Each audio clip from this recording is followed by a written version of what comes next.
that have invaded government. The truth is finally out.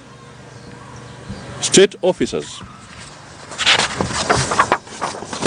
are hiding billions of shillings in official budgets with the express intent to steal them.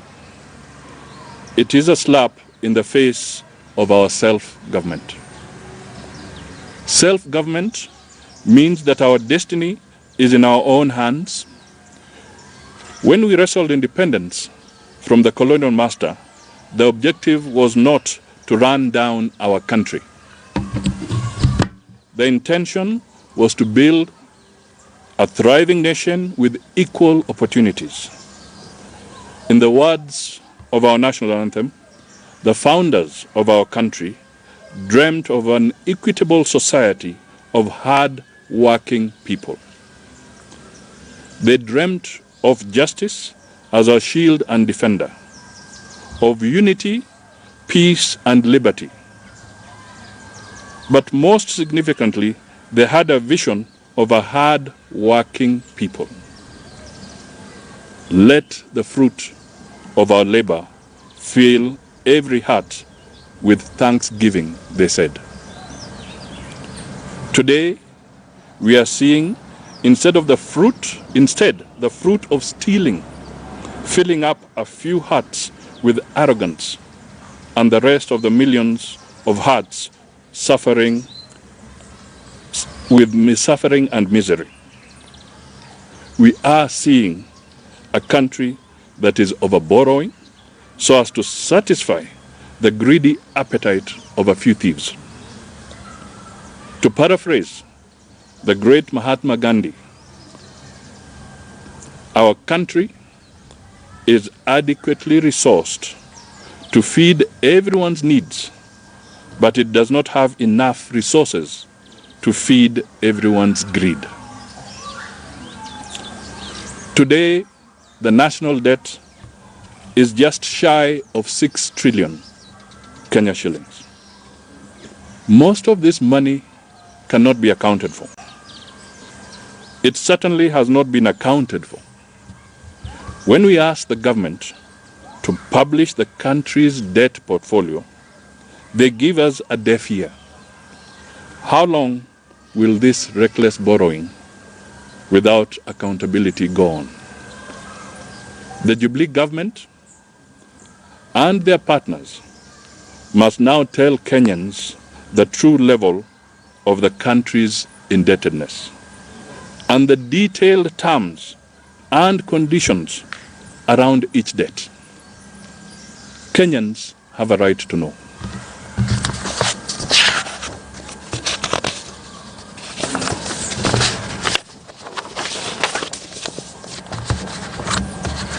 The time has also come when we must now establish an independent public debt management authority. Please catch this. Time has come when we must now establish an independent public debt management authority. The authority must regulate and manage our present debt and future borrowing. It must move us away from the present arrangement where borrowing is handled as if it is a function of a secret society.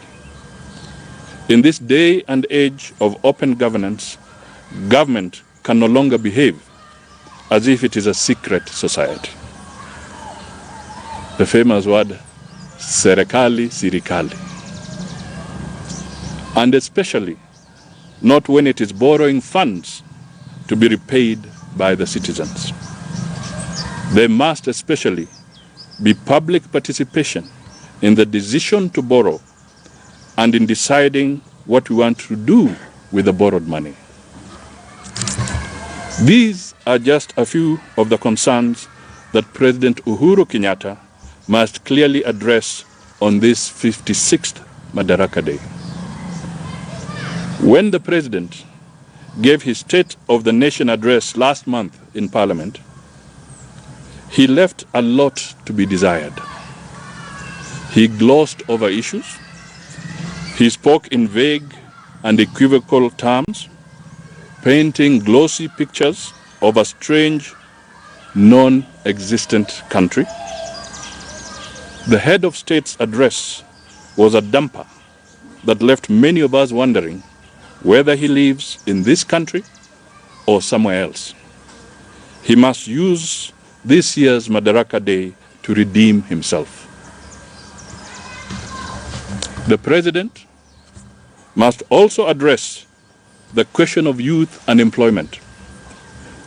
What is the government's agenda for the youth? Do the people in government recognize that Kenya is sitting on a time bomb?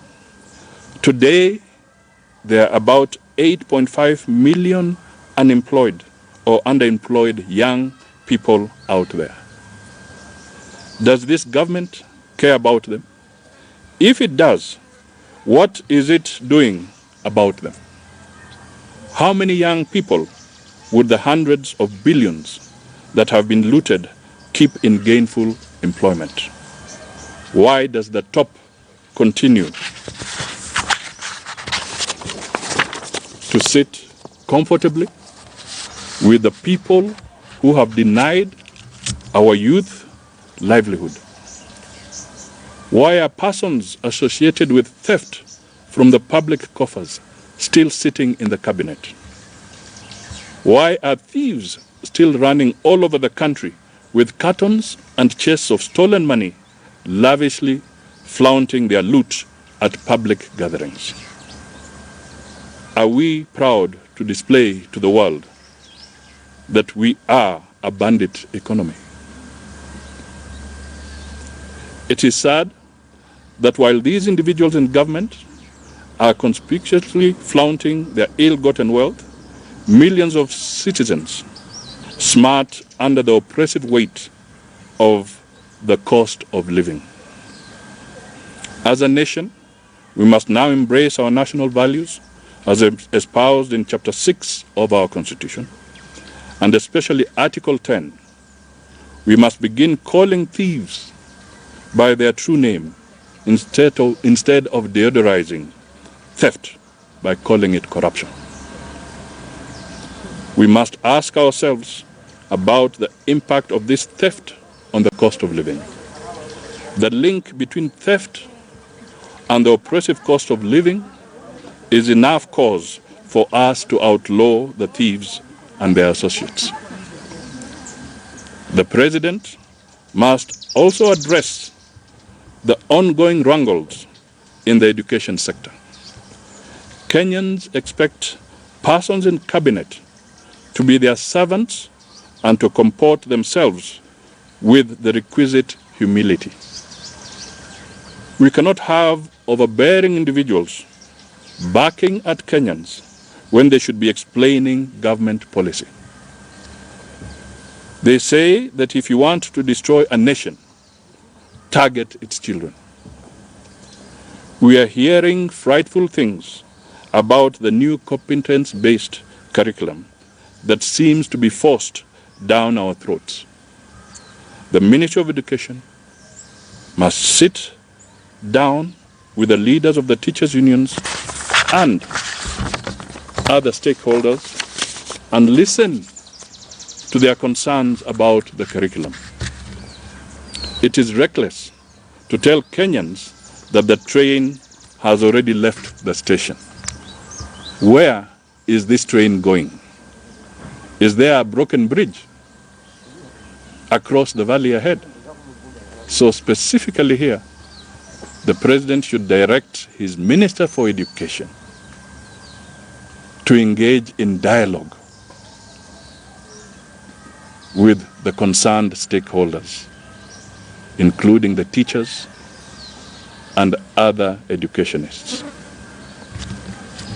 Meanwhile, insecurity is back again.